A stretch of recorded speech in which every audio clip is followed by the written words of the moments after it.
Fuzileiros navais e paraquedistas nos Estados Unidos seguem para o Golfo Pérsico. O que começou como uma série devastadora de ataques aéreos na Operação Fúria Épica está começando a parecer o início de uma campanha terrestre. Os Estados Unidos se preparam para invadir o Irã por terra, e o regime de Teherã claramente não está pronto. A invasão terrestre vai mudar tudo, e o que acontecer em seguida será inacreditável. A chegada de forças ao Irã indica uma invasão terrestre iminente. O Telegraph relata que os Estados Unidos enviaram cerca de 2.000 soldados da elite 82ª Divisão Aerotransportada para o Golfo e que eles estão a caminho e prontos para entrar em ação caso as negociações com o Irã fracassem. Eles estão acompanhados por um número similar de fuzileiros navais dos Estados Unidos, da 31ª e da 11ª Unidades Expedicionárias de Fuzileiros Navais, ou MEUS, com a primeira prevista para chegar ao Golfo Pérsico no fim de março. Essas unidades são especializadas em operações terrestres, com as unidades expedicionárias de fuzileiros navais geralmente sendo as primeiras a entrar em invasões dos Estados Unidos. Eles atuaram assim no Iraque e Afeganistão, e já há indícios de que podem repetir no Irã, pois os Estados Unidos reúnem mais de 6.000 soldados de elite perto de Teherã. Tudo indica que haverá tropas em solo.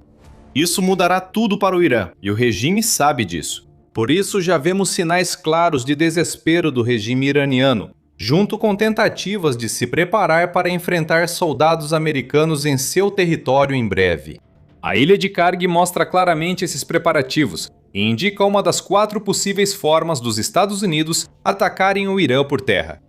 Segundo o Jerusalem Post e a CNN, o regime iraniano tenta rapidamente reforçar a ilha de Karg diante do possível envio de MEUS e paraquedistas dos Estados Unidos para lá. O primeiro relatou em 26 de março que o Irã colocou armadilhas em toda a ilha e transferiu militares e defesas aéreas para o pequeno afloramento rochoso, crucial para a rota do petróleo iraniano e para sustentar o regime do país. E a CNN diz praticamente a mesma coisa, além de observar que cerca de 90% das exportações de petróleo do Irã passam por essa única ilha. Então o regime tem um desejo muito claro de protegê-la. Sem Karg, o dinheiro do petróleo para de entrar e o Estreito de Hormuz fica vulnerável. Minas antitanque e antipessoal estão entre as armadilhas instaladas na ilha, segundo a CNN, muitas delas usadas para minar as áreas costeiras que um desembarque anfíbio dos Estados Unidos teria que cruzar. O desafio do Irã com a ilha de Karg é que boa parte da infraestrutura militar que já existia nessa ilha crucial foi destruída por ataques aéreos dos Estados Unidos. O que vemos na ilha agora é uma tentativa desesperada de reforçar uma força militar que os Estados Unidos afirmam já ter sido destruída. Em 13 de março, os Estados Unidos destruíram todas as instalações militares da ilha, disse o presidente Donald Trump. O Irã perdeu nesse dia bunkers de mísseis e instalações de armazenamento de minas navais, ambos essenciais para qualquer defesa contra as forças anfíbias dos Estados Unidos. Defesas aéreas, um hangar de helicópteros e a torre de controle do aeroporto foram alvos do ataque, visando enfraquecer a presença militar iraniana na ilha de Karg. Talvez antes de os Estados Unidos desembarcarem as tropas que vão para o Golfo Pérsico naquela ilha. Mas isso é só uma possibilidade. Outras questões serão abordadas, mas o desespero do Irã fica claro nas negociações com os Estados Unidos, que podem encerrar a Operação Fúria Épica. Não está claro se essas negociações estão realmente acontecendo, já que os Estados Unidos afirmam que sim, enquanto o Irã diz que os Estados Unidos estão negociando consigo mesmos, seguido pelo regime iraniano, alegando que não tem intenção de negociar neste momento. Agora, isso parece ser uma manobra de um regime preocupado que os Estados Unidos levem a Operação Fúria Épica a outro nível, e Trump está claramente frustrado com isso. Usando a Truth Social em 26 de março, Trump afirmou: os negociadores iranianos são muito diferentes e estranhos. Eles imploram por um acordo, o que eles deveriam estar fazendo após serem derrotados militarmente, sem chance de recuperação. Mesmo assim, dizem publicamente que só analisam nossa proposta. Errado. Trump alertou que o regime do Irã deve levar as coisas a sério logo, antes que seja tarde, pois depois não haverá retorno e será desagradável. O Irã não poderia receber aviso mais claro que esse. E por mais que o regime tente agir como se estivesse negociando a partir de uma posição de força, mesmo alegando que essas negociações nem estão acontecendo, a fortificação da ilha de Karg é o sinal claro de que está muito preocupado com o que os Estados Unidos estão enviando para lá neste momento.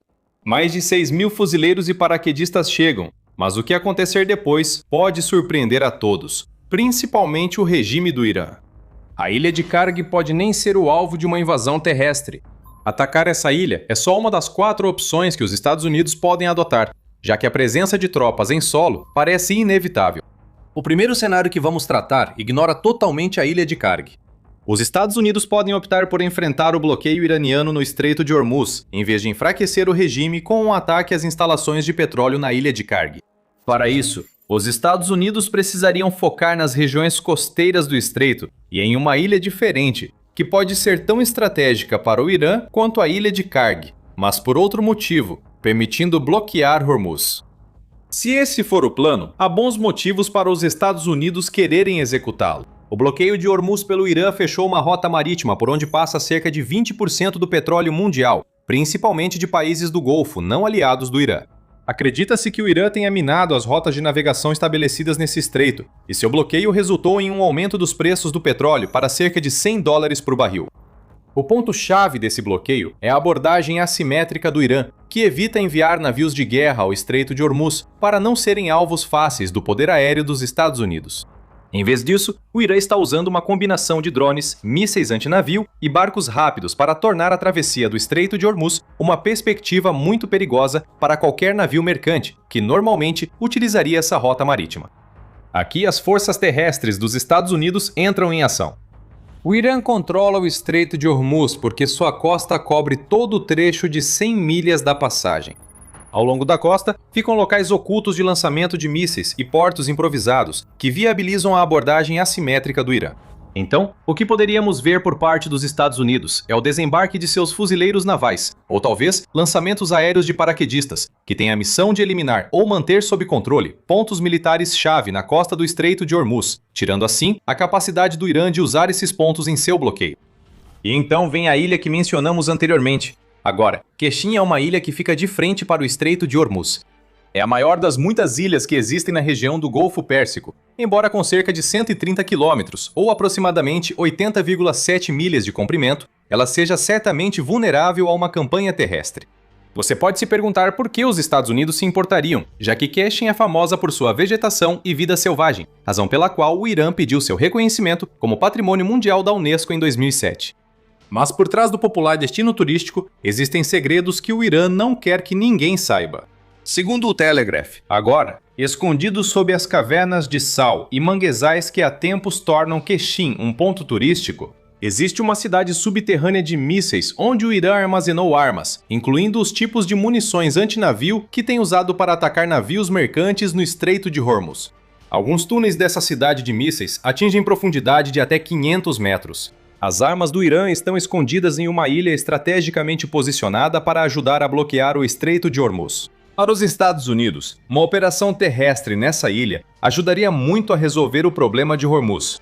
Após ataques aéreos, a 822ª Divisão Aerotransportada poderia lançar paraquedistas em Keshem para tomar pontos militares e invadir a rede de túneis construída pelo Irã na ilha. Combine isso com ataques do MEU a alvos militares costeiros e ataques de metralhamento de A-10 no Estreito de Hormuz, e os Estados Unidos podem ter uma resposta militar ao problema de Hormuz. Essa é uma possível abordagem para o que pode ocorrer com a chegada das forças terrestres americanas ao Golfo Pérsico. Já a próxima é mais nebulosa e não tem o caminho direto para a vitória que vemos na primeira estratégia. Antes de continuarmos, lembre-se, você está assistindo ao The Military Show. Se ainda não se inscreveu, aproveite para fazer isso agora. Então a segunda possibilidade na lista é que os Estados Unidos comecem a enviar operadores de forças especiais para missões específicas dentro do Irã, o que pode incluir a destruição de pontos militares ou até mesmo a captura de pessoal-chave. Segundo Ehud Alan, ex-oficial do Ministério da Defesa de Israel, Alan destaca que proteger o Estreito de Hormuz parece ser o passo mais lógico para os Estados Unidos. Eles podem capturar um objetivo, destruir um radar ou instalação iraniana, ou levar generais como prisioneiros. A diferença nesta abordagem é que os Estados Unidos estariam focados em degradar ainda mais as capacidades militares do Irã, não em capturar ou manter posições. Pequenas equipes de operações certamente poderiam desempenhar um papel aqui. Sobre a questão de extrair líderes, vimos os Estados Unidos fazerem esse tipo de operação recentemente. Foi só em janeiro que as forças especiais americanas prenderam o ex-presidente da Venezuela, Nicolás Maduro, em uma operação de extração que penetrou profundamente no coração de Caracas. Então, os Estados Unidos têm capacidade para capturar líderes. Se as unidades expedicionárias de fuzileiros navais e paraquedistas enviados ao Irã conseguem fazer isso, é outra questão. Nenhum desses tipos de unidade foi projetado para esse propósito, embora os paraquedistas possam realmente ajudar a degradar pontos militares, talvez em preparação para ataques aéreos subsequentes. Você também precisa considerar o quão útil seria, neste momento, a extração de qualquer um dos líderes do Irã. A Operação Epic Fury e a Operação Roaring Lion já eliminaram o ex-líder supremo Ali Khamenei no primeiro dia da guerra com o Irã, e dezenas de outros oficiais militares e figuras políticas foram eliminados nos dias seguintes. Agora, talvez se possa argumentar que extrair um líder iraniano como o filho de Ali Khamenei e novo líder supremo, Mujtaba Khamenei, poderia dar aos Estados Unidos alguma vantagem nas negociações. Também é provável que o Irã siga com liderança fragmentada, como tem ocorrido durante toda a Operação Fúria Épica. Ataques isolados a alvos militares no Irã agora são possíveis. Extrair líderes parece improvável, principalmente com as forças que os Estados Unidos enviam ao Golfo Pérsico. Isso nos leva à terceira opção, que nos traz de volta à Ilha de Karg. Já discutimos os benefícios de enviar tropas para a Ilha de Karg. É uma ilha, ideal para unidades expedicionárias dos fuzileiros, e pode ser atacada por paraquedistas lançados em posições estratégicas de Karg. Além disso, há a questão dos 90% das exportações de petróleo do Irã. Se os Estados Unidos controlarem as instalações de petróleo da ilha, sufocarão a economia do Irã, ganhando vantagem para pressionar pelo fim do bloqueio do Estreito de Hormuz.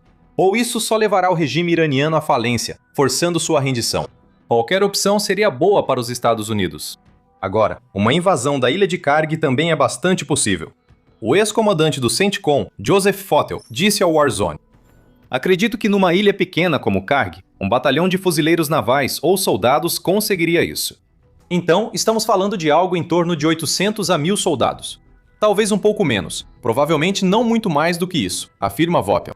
Isso é um cenário ideal para meus, e se Fottel estiver certo, os Estados Unidos nem precisariam da força total das 2 MEUs enviadas ao Irã para tomar a Ilha de Karg. No entanto, tomar a Ilha de Karg não é o problema. O verdadeiro problema é este: manter o controle daquela ilha que fica a apenas cerca de 32 quilômetros da costa iraniana e seria um alvo fácil para lançadores de mísseis e outros tipos de ataques vindos do continente iraniano. A revista The Atlantic destaca que essa proximidade com o Irã, combinada com o fato de que a base aliada mais próxima fica a cerca de 225 quilômetros de distância, causa problemas. Isso poderia deixar as forças terrestres americanas tentando manter a Ilha de Karg sob ataque constante e realizando missões de reabastecimento extremamente arriscadas. Drones e mísseis estariam voando constantemente, e o apoio logístico seria difícil para os Estados Unidos fornecerem com a rapidez necessária. Ainda assim, esses problemas são solucionáveis, principalmente se os Estados Unidos bloquearem a ilha e levarem defesas aéreas suficientes para protegê-la da resposta iraniana. Se a América conseguir, o esforço pode valer, pois o regime do Irã e a Guarda Revolucionária Islâmica não sobreviverão sem o dinheiro das exportações de petróleo. Apesar de a Ilha de Karg parecer a opção mais óbvia das três, já que os Estados Unidos atacaram suas bases e ameaçaram um novo ataque, há ainda uma quarta opção: entrar no Irã e tomar seu urânio. Das 4 opções, esta é a mais difícil, pois exige enviar forças especiais para o interior do Irã para assumir o controle dos bunkers subterrâneos, onde o urânio enriquecido é guardado. Isso vai além de uma missão de destruição ou extração. Os Estados Unidos precisariam de soldados suficientes para tomar e manter os locais de urânio contra os inevitáveis contra-ataques iranianos. Como Fottel aponta, locais como Isfahan e Natanz ficam a centenas de milhas para dentro do território iraniano, e em sua maioria em áreas de planície aberta, o que praticamente não oferece proteção do terreno. Seriam necessários entre 1.000 e 4.000 soldados para garantir esse local tempo suficiente para extrair o urânio enriquecido. Os Estados Unidos precisariam de engenheiros e especialistas para fazer essa extração com segurança. Assim como no ataque aos líderes do Irã, é preciso questionar se as unidades expedicionárias de fuzileiros navais e os paraquedistas estão preparados para esse tipo de operação. Parecem ser tarefa da Força Delta ou Navy SEALs, possivelmente com apoio das unidades expedicionárias de fuzileiros navais e paraquedistas. Talvez essas forças especiais já estejam vindo, e os Estados Unidos só não estejam contando para ninguém. O que foi divulgado pode ser só uma demonstração de força, enquanto forças especiais secretas podem estar indo realizar missões que fuzileiros navais e paraquedistas, já confirmados, não fazem. Se os Estados Unidos seguirem esse caminho, os riscos podem trazer grandes recompensas. O programa nuclear do Irã foi um gatilho para a Operação Fúria Épica. Embora se acredite que o Irã não tenha capacidade de produzir armas nucleares neste momento, está claro que o país está trabalhando para se colocar em uma posição onde possa construir uma bomba nuclear básica. E isso fica evidente pelo tamanho do estoque de urânio enriquecido que existe no país. De acordo com o Centro de Controle de Armas e Não Proliferação, esse estoque chega a 440,9 quilos, ou cerca de 972 libras de urânio, que foi enriquecido até 60% do isótopo U-235. Esse é o isótopo explosivo usado nas armas nucleares que o Irã deseja construir. E pior ainda, segundo o centro, o Irã já completou 99% do trabalho necessário para enriquecer ainda mais seu urânio e atingir os 90% de U-235 necessários para construir uma arma nuclear. O Irã afirma não ter arma nuclear, e pode ser verdade, mas ele teria capacidade de construir uma. Os Estados Unidos podem tentar resolver esse problema enviando soldados ao Irã para extrair o máximo de urânio enriquecido, mas isso não é uma operação de um dia. Seriam necessários vários dias para embalar e extrair o urânio do Irã, e esse tempo traz a necessidade de defender as tropas enquanto fazem seu trabalho. Qualquer um dos 4 cenários apresentados mudaria tudo para o Irã e a Operação Fúria Épica. Isso representaria o tipo de escalada que o regime do Irã nunca esperou, sendo que cada uma delas também foi projetada para tirar do Irã instrumentos-chave de pressão que ele quer usar para se manter vivo nessa luta. Perder a ilha de Karg é perder o dinheiro do petróleo. Os Estados Unidos enviarem tropas ao Estreito de Hormuz e Quexim dificultaria a estratégia de bloqueio do Irã. Se retirarem os líderes, os Estados Unidos ganham mais poder de negociação.